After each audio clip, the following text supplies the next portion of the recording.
Suddenly, blue mist spiraled out of the jug. A tiny fairy was standing on tiptoe on the highest peak of the mist.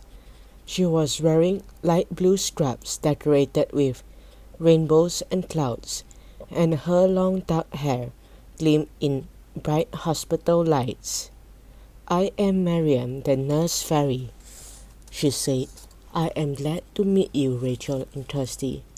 "It is lovely to meet you too," said Rachel. "Are you here to look after the children's nurses? We saw that they were having a hard time just now." "I am afraid that things are only going to get worse," said Maryam. "Will you come to Fairyland with me? Queen Titania herself sent me to find you." "What's wrong?" Kirsty asked. "Today there was a special ceremony in Fairyland," said Maryam. "Queen Titania opened our brand new Rainbow Meadow Hospital. But thanks to Jack Frost, my precious magical fob watch has been stolen. It helps me to look after children nurses in Fairyland and all over the human world.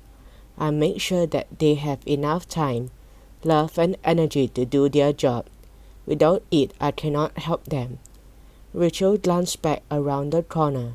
The nurses were still staring at their computer screen. No one was watching the dolls. "Time for a visit to Fairyland," she said. The dolls knew that fairy magic would return them to the human world, as if no time had passed. Maryam sprinkled them with a flurry of tiny glittering rainbows, and they shrank to fairy size.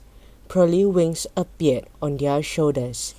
Then blue mist swirled around them, and they felt themselves whizzing away from the human world. When the mist cleared, they were hovering over a building in a fairyland meadow. It was the color of the summer sky, with rainbows and clouds painted on the walls. "Welcome to the Rainbow Meadow Hospital," said Maryam. She proudly led Rachel and Kirsty through the glass entrance door.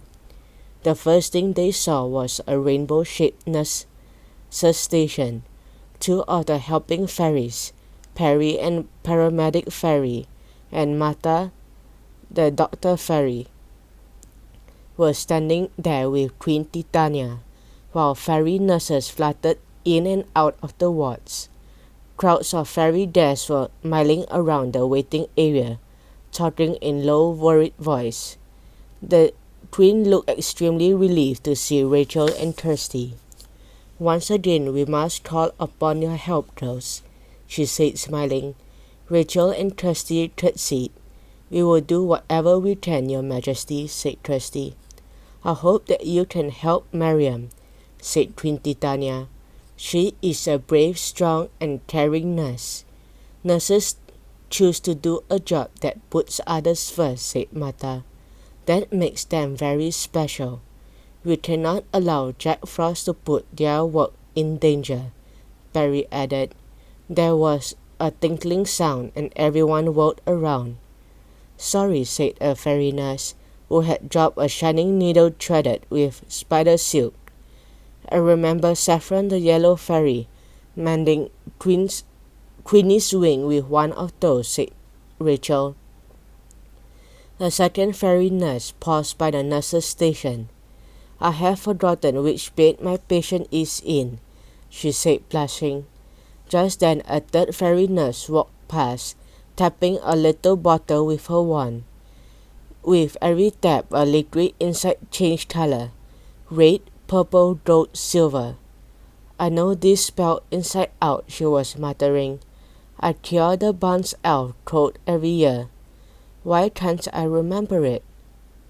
"How has this happened?" asked Rachel. "I will show you," said Queen Titania. She blew a little fairy dust against the wall behind the nurse's station. It shimmered and then transformed into a glimmering film screen. "It is just like the singing pool," Kirsty whispered. On the film screen they saw a crowd of smiling fairies in the waiting area, including Maryam, Martha, and Perry. Kirsty gasped when she saw Jack Frost. there standing with his arms folded. Twin Titania cut a ribbon and declared the hospital open, and everyone clapped and cheered. Suddenly, Jack Frost jumped to his feet. A cold gray mist began to swirl around his feet. "This is boring," he said in a loud, chilly voice. "Why is everyone praising these silly nurse fairies? No one ever praises me." He clicked his fingers and the gray mist spread further. Then there was a commotion at the back of the crowd. Fairies cried out as 3 goblins elbowed them aside.